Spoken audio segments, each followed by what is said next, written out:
Siliguri medical college সংলগ্ন এলাকায় একজন মহিলার উপর অত্যাচার ও ভয় দেখিয়ে তার থেকে 40,000 টাকা নেওয়ার অভিযোগ উঠল তৃণমূল কংগ্রেসের রাজ্য সাধারণ সম্পাদক রফিকুল ইসলামের ছেলে রাজ খানের বিরুদ্ধে।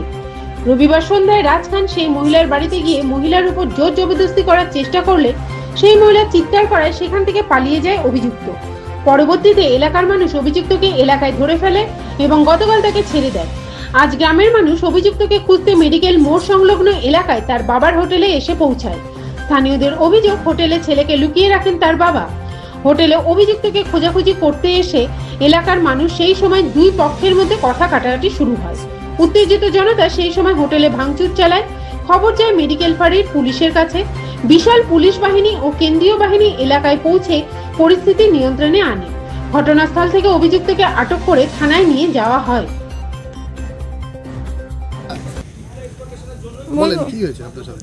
রাজার সাথে আমার ফেসবুকে পরিচয়, তো অনেকদিন ধরে কথা বলা হয়েছে। তো আমাকে ও বন্ধুত্ব করার জন্য পোস্ট করেছে জোরজবস্তি। তো আমি না মেনে আমি ফ্রেন্ড হয়েছি। তো ও আমার সাথে আসতে গল্প করতে করতে করতে আমরা তারপরে একটু ওরও আমার ব্যাপারে জানে, আমি ওর ব্যাপারে জানি। এরকম হওয়ার পরে তারপর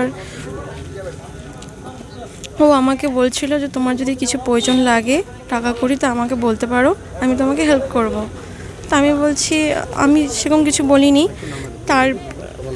তারপরে ও আস্তে আস্তে করে তাও আমি গল্প করতে করতে তো আমাকে বলছিল যে আমাকে লোন লাগবে, কিছু টাকা আমাকে তুলিয়ে দাও, আমাকে এ বলছিল। তো আমি বলছি আমি দিব না।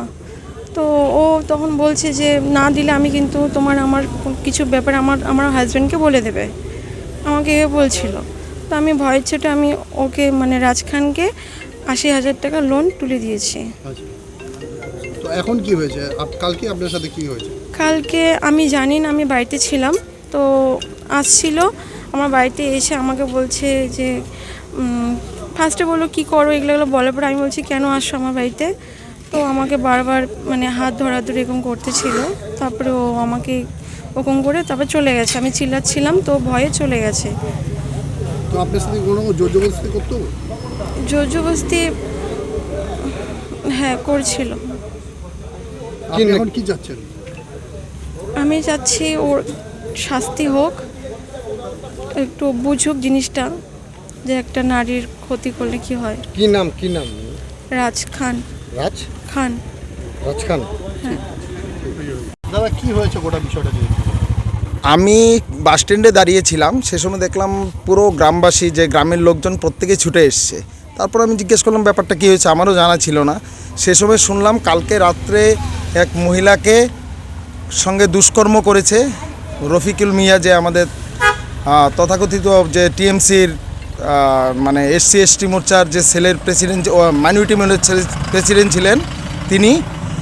তার ছেলে এই অসৎ কাজটি ঘটিয়েছে। উনি আজকে না, আমরা দেখেছি বিগত অনেক দিন ধরেই যে মহিলা সংক্রান্ত ব্যাপারে উনি জড়িত রয়েছেন এবং মহিলাদেরকে কোনো শ্রদ্ধা তো জানাতেই পারে না, প্রত্যেকটা ফ্যামিলি নষ্ট করেন। এবং ওনাকে সেই ফটো দেখিয়ে দেখিয়ে প্রত্যেক দিন টাকা আদায় করতেন, যে এই ফটো যদি আমাকে টাকা না দাও তাহলে আমি এটা ভাইরাল করে দেবো, এ কথা বলে নিয়মিত টাকা আদায় করতেন। 80,000 টাকাও নিয়েছেন মহিলাটার থেকে।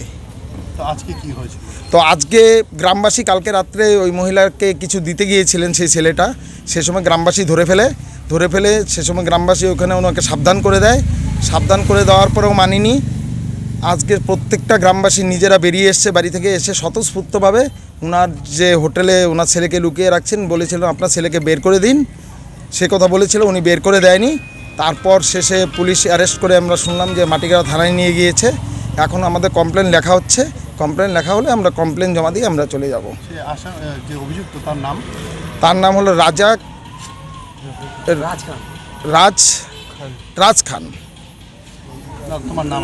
আমার নাম হচ্ছে প্রদীপ দেবনাথ, আমি এই মণ্ডল প্রেসিডেন্ট বিজেপির। দাদা আজকে কি হয়েছিল আপনার? অ্যাকচুয়ালি আমার দুটো ছেলে,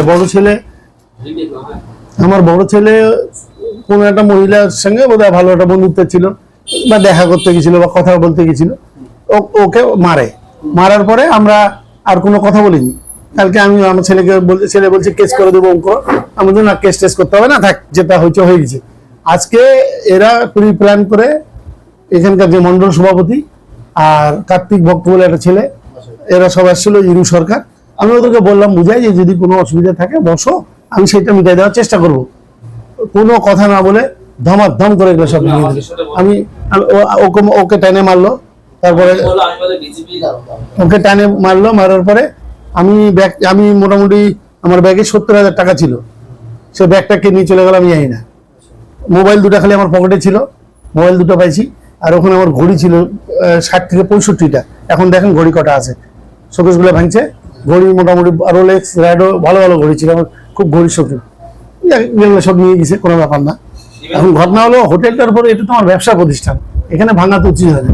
দল হারবে জিতবে, সব দলই থাকবে। 2021 সালে তো আমরাও জিতছিলাম। আপনি একটা রেকর্ড দেখেন, 2021 সালে যদি আমরা কোনো একটা মানুষকে কিছু বলে থাকি। আমার নাম রফিকুল ইসলাম, আমি তৃণমূল কংগ্রেসের 15 বছর জেলা সভাপতি ছিলাম, এখন আমি রাজ্যের সাধারণ সম্পাদক আছি।